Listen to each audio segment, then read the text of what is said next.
Welcome back to History with Herodotus and our series on the Mexican-American War. Today, in Episode 3, Opening Hostilities, we find ourselves at a pivotal moment in April 1846, when the tensions between Mexico and the United States finally boiled over into violence. It began on April 25, 1846, with the Thornton Affair, a skirmish between American and Mexican troops near the Rio Grande. This incident marked the first bloodshed of the war and set off a chain reaction of events that would lead to all-out conflict. The news of the skirmish reached Washington, D.C. on May 9, 1846, and it was met with a mix of shock, outrage, and anticipation. The concept of American blood on American soil became a rallying cry for those in favor of war. President James K. Polk, who'd been seeking a pretext to declare war on Mexico, saw this as his opportunity.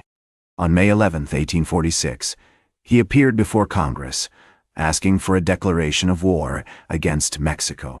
In his message, Polk emphasized the idea that American blood had been shed on American territory, and that Mexico had thus provoked the United States into conflict.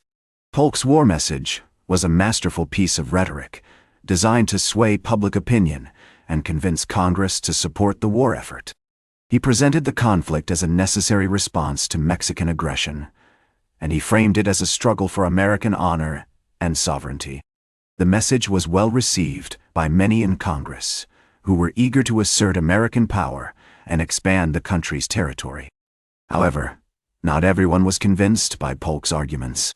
Some congressmen, such as Abraham Lincoln, questioned the accuracy of Polk's claims about the location of the Thornton Affair and the nature of Mexican aggression. They argued that the war was unnecessary and that it would lead to a protracted and bloody conflict. Despite these reservations, Congress ultimately voted to declare war on Mexico on May 13, 1846. The declaration of war marked a significant turning point in the conflict. It committed the United States to a full-scale military effort against Mexico, with all the attendant risks and uncertainties. As the news of the declaration spread, Americans began to mobilize for war. Volunteers flocked to join the army, and politicians began to position themselves for the coming conflict. The American response to the war was complex and multifaceted. Some people, such as those in the South, saw the war as an opportunity to expand slavery and increase their political power. Others, such as those in the North, viewed the war with skepticism and worried about its potential costs and consequences. As the war began, these divisions would only deepen, leading to heated debates and bitter conflicts over the meaning and purpose of the war. In the midst of this turmoil, President Polk remained resolute in his commitment to the war effort. He saw the conflict as a necessary step towards realizing his vision of an expanded American empire, and he was willing to do whatever it took to achieve victory. As the war began, Polk's leadership would be tested by the challenges of military command, diplomatic intrigue, and domestic politics.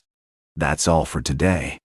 Join us next time on History with Herodotus as we continue our series on the Mexican-American War with Episode 4, The Northern Campaign.